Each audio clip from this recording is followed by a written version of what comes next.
PCOD దీని గురించి వినని వాళ్ళంటే ఎవరు ఉండరు. దాని గురించి మనకి చాలా క్వశ్చన్స్ ఉంటాయి. సో వన్ బై వన్ ఈ రోజు మనం డిస్కస్ చేసుకుందాం. నేను doctor Lalitha, fertility expert, laparoscopic surgeon, Helios hospital, Danavaipeta, Rajahmundry. First question చాలా కామన్ గా అడుగుతారు, స్కాన్ లో పీసీఓడి పీసీఓఎస్ అని ఉంది అంటే ఒక్కొక్కటి వేరా లేకపోతే రెండు ఒకటేనా? రెండు ఒకటే, జస్ట్ చేంజింగ్ డెఫినేషన్స్ వల్ల డిఫరెంట్ నేమ్స్ ఉన్నాయి. సెకండ్ క్వశ్చన్, పీసీఓడి అనేది చాలా కామన్ గా ఇచ్చే ఒక స్కాన్ ఫైండింగ్, కానీ స్కాన్ ఫైండింగ్ లో పీసీఓడి ఉంటే చాలా అంటే నో, దానికి డిఫరెంట్ క్రైటీరియా ఉంటుంది. పీసీఓడి అనేది మనం డయాగ్నోస్ చేయాలి అంటే అట్లీస్ట్ ఈ మూడిట్లో రెండన్నా ఉండాలి. ఒకటి, పీరియడ్స్ అనేది ఇర్రెగ్యులర్ గా ఉండడం. సెకండ్, మేల్ హార్మోన్ ఎక్సెస్ ఉంటుంది. కొన్ని మేనిఫెస్టేషన్స్, కొంచెం ఎక్కువ హెయిర్ ఉండడం, ఫేషియల్ హెయిర్ లేకపోతే చెస్ట్ హెయిర్, పింపుల్స్ ఎక్కువ రావడం, కొన్ని ల్యాబ్ వాల్యూస్ వల్ల కూడా మనం చెప్పొచ్చు. And third most important thing is ultrasound. Ultrasound findings లో మనకి కొన్ని క్రైటీరియా ఉంటాయి.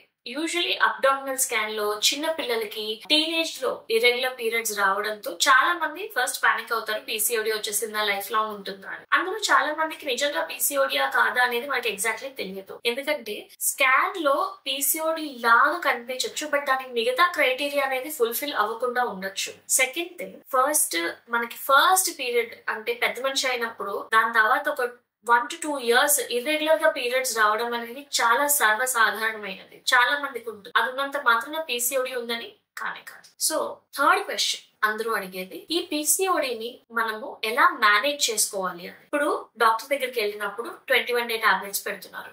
ఆ టాబ్లెట్స్ ఇచ్చినప్పుడే మాకు పీరియడ్స్ వస్తున్నాయి, లేకపోతే పీరియడ్స్ రావట్లేదు. దీనికి ఏం చెయ్యాలి? చాలా ముఖ్యంగా మనం గమనించాల్సిన విషయం ఏంటి అంటే, పీసీఓడిలో హార్మోన్ ఇంబ్యాలెన్స్ వల్ల పీరియడ్స్ రావట్లేదు అంటే ఫస్ట్ దానికి మనం చేయాల్సింది లైఫ్ స్టైల్ మోడిఫికేషన్. అంటే మనం తినే డయట్ లో చేంజెస్ చేయాలి, ఎక్సర్సైజ్ అనేది చేయాలి. అంటే నార్మల్ గా యాక్టివ్ గా ఉండడమే కాకుండా ఖచ్చితంగా అట్లీస్ట్ 30 minutes ఆఫ్ ఎక్సర్సైజెస్ అనేది చేస్తే చాలా ఉపయోగాలు ఉంటాయి. అట్లీస్ట్ 10% ఆఫ్ వెయిట్ ఏదైతే ఉందో అది మనం తగ్గగలిగితే 3 to 4 months అలాగే టైం తీసుకుని, నాట్ ఇమీడియట్లీ, పీసీఓడి అనేది ఆటోమేటిక్ గా కంట్రోల్ అయ్యి పీరియడ్స్ అనేవి రెగ్యులర్ గా వస్తాయి.